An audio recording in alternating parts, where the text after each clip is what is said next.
இனிமே கண்ணை மூடிட்டு கடலை எண்ணெய் வாங்கலாம். ஏன்னா மந்த்ரா கடலை எண்ணெய் இதயத்தின் தயாரிப்பு. வறுக்க பொரிக்க ஏன் எல்லா சமையலுக்கும் மந்த்ரா தான். மந்த்ரா கடலை எண்ணெய், அபார ருசி, ஆரோக்கியமான உடல் நலம்.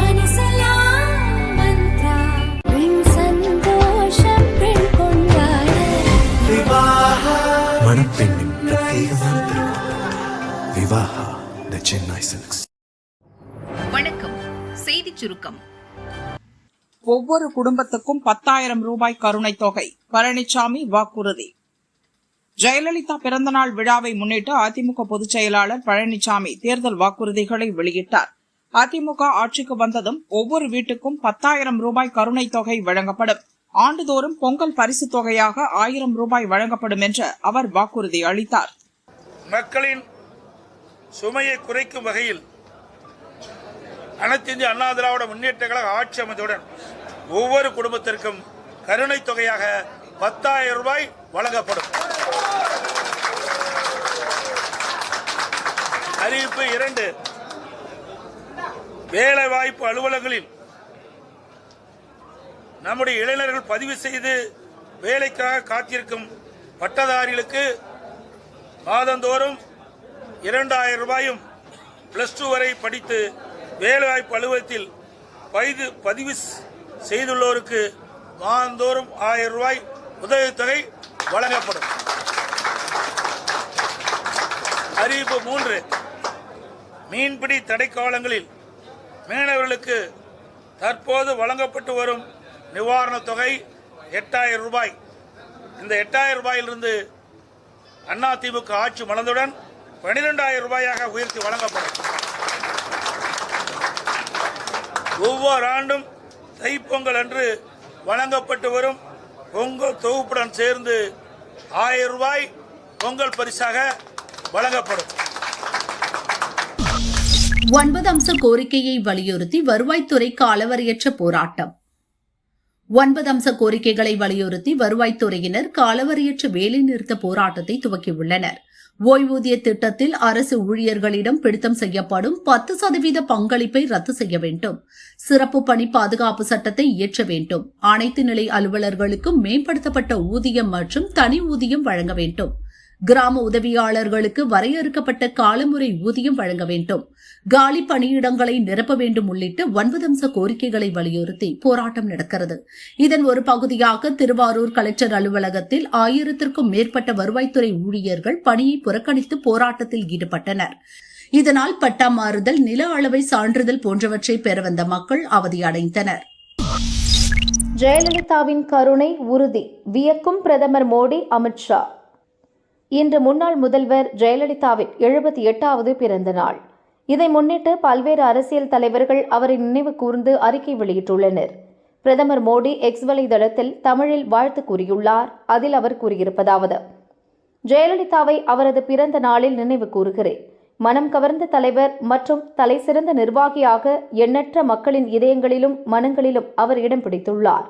அவரது வாழ்க்கை பயணம் மன உறுதி மற்றும் தீர்மானத்துடன் இருந்தது. தமிழகத்தின் முதல்வர் என்ற முறையில் பெண்களுக்கு அதிகாரமளித்தல் குறித்து வலுவான நோக்கத்துடனும் சமூக நீதி மற்றும் அனைவரையும் உள்ளடக்கிய நலத்திட்டங்களாலும் இயக்கப்பட்ட நிர்வாகத்தில் சிறந்த ஆட்சியாளராக திகழ்ந்தார். கருணை, உறுதி என்ற 2 பண்புகளையும் அவர் கொண்டிருந்தார். அவருடனான எனது கலந்துரையாடல்களை மிகுந்த மகிழ்ச்சியோடு நான் நினைவு கூறுகிறேன் என பிரதமர் மோடி கூறியுள்ளார். மத்திய உள்துறை அமைச்சர் அமித்ஷா கூறியிருப்பதாவது: மக்கள் தலைவர் ஜெயலலிதாவின் பிறந்த தினத்தில் அவருக்கு புகழஞ்சலிகள். ஏழைகளின் நலனுக்காகவும் பெண்களின் உரிமைக்காகவும் அவர் அர்ப்பணிப்புடன் செயல்பட்டதன் மூலம் தமிழ்நாட்டின் வளர்ச்சியை மறுசீரமைத்து அவரது ஆட்சியின் பலன்களை கடைக்கோடி மக்கள் வரை சென்றடைவதை உறுதி செய்தார். பொது சேவையில் அவரது அர்ப்பணிப்பு அனைவருக்கும் எப்போதும் ஒரு உத்வேகத்தை தரும் என அமித்ஷா கூறினார். அதிமுக பொதுச் செயலாளர் எடப்பாடி பழனிசாமி கூறியதாவது: அம்மா எங்களின் அடையாளம், ஏழைகளின் நம்பிக்கை, பெண்களின் தைரியம், தாய்மையின் உருவம். அதிகாரம் அவரை உயர்த்தவில்லை, மக்கள் மீது கொண்ட அன்பே அவரை உயர்த்தியது. சோதனைகள் சூழ்ந்த தருணங்களிலும் அசைக்க முடியாத மன வலிமையுடன் தமிழகம் காக்க போராடிய தலைவர் ஜெயலலிதா என EPS குறிப்பிட்டுள்ளார். நடுவானில் என்ஜின் கோளாறு, விமானம் அவசர தரையிறக்கம். பயணிகள் திக் 150 பேர் தப்பினர். ஸ்பைஸ் ஜெட் நிறுவனத்தின் SG-121 என்ற விமானம் இன்று காலை 6:45 மணியளவில் டெல்லியிலிருந்து லடாக்கில் உள்ள லே நகருக்கு புறப்பட்டது. இந்த விமானத்தில் பயணிகள் மற்றும் விமான சிப்பந்திகள் உட்பட மொத்தம் 150 பேர் இருந்தனர். விமானம் நடுவானில் பறந்து கொண்டிருந்த போது இரண்டாவது என்ஜினில் தொழில்நுட்ப கோளாறு ஏற்பட்டிருப்பதை விமானி கண்டறிந்தார். உடனடியாக சாதுரியத்துடன் செயல்பட்ட அவர் டெல்லி விமான நிலைய கட்டுப்பாட்டு அறைக்கு தகவல் கொடுத்துவிட்டு விமானத்தை அவசரமாக தரையிறக்க அனுமதி கேட்டார்.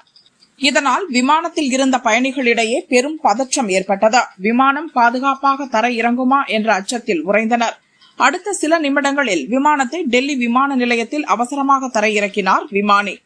விமானத்தில் இருந்த எல்லா பயணிகளும் பாதுகாப்பாக வெளியேற்றப்பட்டனர். அதைத் தொடர்ந்து பாதுகாப்பு மற்றும் தீயணைப்பு மீட்பு குழுவினர் உதவியுடன் விமானம் தனி இடத்துக்கு கொண்டு செல்லப்பட்டது. என்ஜின் பழுதுபார்ப்பு பணிகளில் என்ஜினியர்கள் ஈடுபட்டனர். இதுகுறித்து ஸ்பைஸ் ஜெட் நிறுவனம் வெளியிட்ட அறிக்கையில் டெல்லியில் விமானம் பாதுகாப்பாக தரையிறக்கப்பட்டது. பயணிகள் அனைவரும் நலமாக உள்ளனர் என தெரிவித்துள்ளது. சமீப காலமாக விமானங்கள் நடுவானில் பறக்கும்போது தொழில்நுட்ப கோளாறு ஏற்படுவதும் அவசரமாக தரையிறக்கப்படுவதும் சகஜமாகிவிட்டது. இதனால் விமான பயணிகள் பல சமயங்களில் அச்சத்துடன் பயணிக்க வேண்டியுள்ளது. திண்டுக்கல் மாவட்டம் வத்தலகுண்டு அருணாச்சலபுரத்தைச் சேர்ந்தவர் ரமேஷ் கண்ணன், வயது 50, கார் மெக்கானிக். சுற்றுவட்டார பகுதிகளில் உள்ளவர்கள் எல்லோரும் இவர் ஷெட்டுக்குத்தான் கார் ரிப்பேர் செய்ய வருவார்கள். அதனால் ரமேஷ் கண்ணன் திண்டுக்கல்லில் ரொம்ப பிரபலம். அதே பகுதியைச் சேர்ந்த வேலையில்லாத சிலருக்கு ரமேஷ் கண்ணன் பழைய அல்லது புதிய கார்களை வாங்க உதவி செய்துள்ளார். அந்த வகையில் சிலரிடம் கார் வாங்கி தருவதாக கூறி ரமேஷ் கண்ணன் ரூபாய் 10,000 அட்வான்ஸ் பெற்றதாக கூறப்படுகிறது. ஆனால் கார் வாங்கி தருவதில் தாமதம் ஏற்பட்டதால் கட்டக்காம்பட்டி பகுதியைச் சேர்ந்த சிலருடன் பிரச்சினை இருந்து வந்தது. சம்பவத்தன்று கட்டக்காம்பட்டியைச் சேர்ந்த சாந்தகுமார், சிவபிரவீன், ஹரிஹரன் உள்ளிட்ட 8 பேர் மெக்கானிக் ஷெட்டுக்கு வந்தனர். ரமேஷ் கண்ணனை அடித்து உதைத்து வலுக்கட்டாயமாக காரில் ஈட்டுச் சென்றுள்ளனர். ஊருக்கு ஒதுக்குப்புறமான இடத்திற்கு கொண்டு செல்லப்பட்ட அவரை அந்த கும்பல் சரமாரியாக தாக்கியுள்ளது. கத்தியாலும் குத்தியுள்ளது. படுகாயமடைந்த ரமேஷ் கண்ணன் உயிருக்கு ஆபத்தான நிலையில் கிடப்பதாக குடும்பத்தினருக்கு தகவல் வந்தது. பதறி அடித்துக் கொண்டு ஓடிப்போய் அவரை மீட்டு மதுரை ராஜாஜி அரசு மருத்துவமனையில் அட்மிட் செய்தனர். அங்கு அவர் உயிரிழந்தார். மருத்துவமனையிலிருந்து வீட்டிற்கு ரமேஷ் கண்ணனின் உடலை கொண்டு செல்லும் போது திடீரென வத்தலகுண்டுவில் சாலையில் சடலத்தை போட்டு ஊர் மக்கள் மறியலில் ஈடுபட்டனர். ரமேஷ் கண்ணனை தாக்கிய ஆசாமிகளை இதுவரை போலீசார் கைது செய்யவில்லையே ஏன் என மக்கள் ஆவேசமாக கேட்டனர். சாலை மறியலால் வத்தலகுண்டு சந்திப்பில் போக்குவரத்து முடங்கியது. வெளிமாவட்டங்களுக்கு செல்லும் பஸ்கள் அணிவகுத்து நின்றன. உள்ளூர் மக்களும் சுற்றுலா பயணிகளும் கடும் அவதிக்குள்ளாகினர். கொலையில் தொடர்புடைய அனைவரையும் உடனடியாக கைது செய்ய வேண்டும் என ரமேஷ் கண்ணன் குடும்பத்தினர் வலியுறுத்தினர். சமரசம் பேச போலீசார் வந்தனர். ஆனால் உயரதிகாரிகள் வந்தால்தான் பேசுவோம் என மக்கள் கூறினர். அதன் பிறகு திண்டுக்கல் டிஎஸ்பி கார்த்திகேயன் வந்து குற்றவாளிகளை பிடிக்க உரிய நடவடிக்கை எடுப்பதாக உறுதியளித்தார். அதைத் தொடர்ந்து மக்கள் மறியலை கைவிட்டு கலைந்து சென்றனர். இதனால் வத்தலகுண்டுவில் 2 மணி நேரத்திற்கு மேலாக போக்குவரத்து பாதிக்கப்பட்டது. கொலை செய்யப்பட்ட ரமேஷ் கண்ணனுக்கு கோமதி என்ற மனைவியும் 20 வயதில் ஒரு மகளும் உள்ளனர். கார் வாங்கி தருவதாக கூறி பணம் வாங்கிய மெக்கானிக்கை உள்ளூர் இளைஞர்களை கடத்திச் சென்று கொடூரமாக கொன்றது திண்டுக்கல் மாவட்டத்தில் பெரும் பரபரப்பை ஏற்படுத்தியுள்ளது.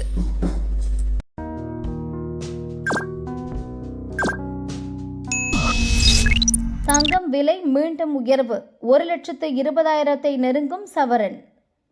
சர்வதேச பொருளாதார சூழல் மற்றும் தங்கத்தின் மீதான முதலீடுகள் அதிகரிப்பு போன்ற காரணங்களால் இந்தியாவில் ஆபரண தங்கத்தின் விலை உயர்ந்து கொண்டே போகிறது. கடந்த சனியன்று சவரனுக்கு 2,080 ரூபாய் உயர்ந்தது. நேற்று சவரனுக்கு 1,440 ரூபாய் அதிகரித்தது. இன்றும் ஆபரண தங்கத்தின் விலை சற்றே உயர்வு கண்டது. சவரனுக்கு 240 ரூபாய் உயர்ந்து ஒரு சவரன் 1,19,120 விற்பனையாகிறது. கிராமுக்கு 30 ரூபாய் அதிகரித்து 1 கிராம் 14,890 ரூபாய்க்கு உள்ளது. வெள்ளி விலை கிராமுக்கு 10 ரூபாய் குறைந்து 1 கிராம் 290 ரூபாய்க்கும், கிலோவுக்கு 10,000 ரூபாய் குறைந்து 2,90,000 விற்பனை செய்யப்படுகிறது.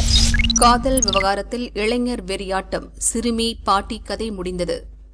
பொள்ளாச்சி அருகே உள்ள கொண்டே கவுண்டன்பாளையத்தைச் சேர்ந்தவர் பூபதி மெக்கானிக் வேலை செய்கிறார். இவரது மனைவி கலையரசி.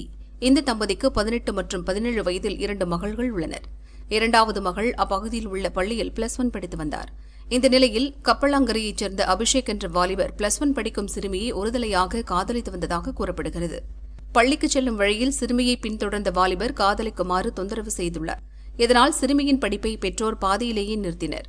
நேற்று சிறுமி, அவரது அக்கா, பாட்டி, திருமாத்தாள் ஆகியோர் வீட்டில் இருந்துள்ளனர். அப்போது அங்கு சென்ற அபிஷேக் சிறுமியை திருமணம் செய்து தரக்கூறி தகராறில் ஈடுபட்டார். சிறுமியின் குடும்பத்தினர் எதிர்ப்பு தெரிவித்ததால் ஆத்திரமடைந்த வாலிபர் மறைத்து வைத்திருந்த கத்தியை எடுத்து சிறுமி மற்றும் பாட்டியை சரமாரியாக குத்தினார். இதை தடுக்கச் சென்ற சிறுமியின் அக்காவுக்கும் கத்தி குத்து விழுந்தது. நொடிப்பொழுதில் வெறியாட்டமாடிய அபிஷேக் அங்கிருந்து தப்பினார். ரத்த வெள்ளத்தில் கிடந்த சிறுமி மற்றும் பாட்டியை அக்கம்பக்கத்தினர் பொள்ளாச்சி அரசு ஹாஸ்பிட்டலில் சேர்த்தனர். அவர்களை பரிசோதித்த டாக்டர் இருவரும் இறந்துவிட்டதாக தெரிவித்தார். கையில் கத்திக்குத்து காயமடைந்த அவரது அக்கா மேல் சிகிச்சைக்காக கோவை அரசு ஹாஸ்பிட்டலுக்கு அழைத்துச் செல்லப்பட்டார். சம்பவ இடத்தில் விசாரணை நடத்திய நெகமம் போலீசார் தலைமறைவான அபிஷேக்கை தேடினர். அவர் இரவே நெகமம் காவல் நிலையத்தில் சரணடைந்தார். போலீசார் அவரிடம் தீவிர விசாரணை நடத்தினர். அப்போது அபிஷேக் சோர்வாக இருப்பதை கண்டுள்ளனர். அதுகுறித்து விசாரித்தபோது அபிஷேக் அரளி விதையை சாப்பிட்டதாக தெரிவித்தார். அதிர்ச்சியடைந்த போலீசார் உடனடியாக அவரை பொள்ளாச்சி அரசு ஹாஸ்பிட்டலில் சேர்த்தனர். அங்கு அவருக்கு தீவிர சிகிச்சை நடக்கிறது. காதல் விவகாரத்தில் இருவரை கொலை செய்து இளைஞர் விஷம் அருந்திய சம்பவம் பொள்ளாச்சியில் பரபரப்பை ஏற்படுத்தியுள்ளது. தங்கம் விலை மீண்டும் உயர்வு, 1,20,000 நெருங்கும் சவரன். சர்வதேச பொருளாதார சூழல் மற்றும் தங்கத்தின் மீதான முதலீடுகள் அதிகரிப்பு போன்ற காரணங்களால் இந்தியாவில் ஆபரண தங்கத்தின் விலை உயர்ந்து கொண்டே போகிறது. கடந்த சனியன்று சவரனுக்கு 2,080 ரூபாய் உயர்ந்தது.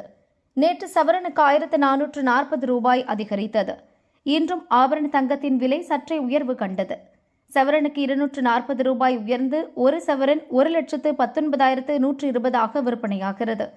கிராமுக்கு 30 ரூபாய் அதிகரித்து 1 கிராம் 14,890 ரூபாய்க்கு உள்ளது. வெள்ளி விலை கிராமுக்கு 10 ரூபாய் குறைந்து 1 கிராம் 290 ரூபாய்க்கும், கிலோவுக்கு 10,000 ரூபாய் குறைந்து 2,90,000 விற்பனை செய்யப்படுகிறது. நடுவழியில் விழுந்து நொறுங்கிய ஏர் ஆம்புலன்ஸ் விமானம். நோயாளியுடன் சென்ற 7 பேருக்கு சோகம். ஜார்க்கண்ட் மாநிலம் லத்தேகர் மாவட்டத்தைச் சேர்ந்தவர் சஞ்சய் குமார். 41 வயதான இவருக்கு சில நாட்களுக்கு முன் தீக்காயம் ஏற்பட்டது. ராஞ்சியில் உள்ள ஹாஸ்பிட்டலில் அட்மிட் செய்யப்பட்டார். அவரது நிலைமை கவலைக்கிடமாக இருந்ததால் மேல் சிகிச்சைக்காக டெல்லிக்கு மாற்ற மருத்துவ குழுவினர் முடிவு செய்தனர். இதற்காக தனியார் ஏர் ஆம்புலன்ஸ் விமானம் ஒன்று ஏற்பாடு செய்யப்பட்டது. நோயாளி மற்றும் மருத்துவ குழுவினர் என ராஞ்சி விமான நிலையத்திலிருந்து நேற்று இரவு 7 மணி அளவில் புறப்பட்டனர். விமானம் டேக் ஆஃப் ஆன 35வது நிமிடத்தில் திடீரென கட்டுப்பாட்டு அறையுடனான தொடர்பை இழந்து மாயமானது. இதனால் விமான நிலைய அதிகாரிகள் உடனடியாக அவசர நிலையை அறிவித்தனர். பலமுறை தொடர்பு கொள்ள முயன்றும் எந்த பதிலும் கிடைக்கவில்லை. இதையடுத்து விமானத்தை தேடும் பணி தீவிரப்படுத்தப்பட்டது. இந்நிலையில் சத்ரா மாவட்டத்தின் சிமாரியா அருகே உள்ள வனப்பகுதியில் விமானம் விழுந்து நொறுங்கியதாக தகவல் வெளியானது. இந்த விபத்தில் விமானத்தில் பயணம் செய்த 7 பேரும் இறந்ததாக கூறப்படுகிறது. விபத்து நடந்த இடத்தில் மீட்பு பணிகள் நடந்து வருகின்றன.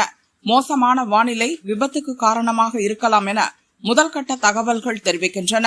சம்பவம் குறித்து தீவிர விசாரணை நடந்து வருகிறது.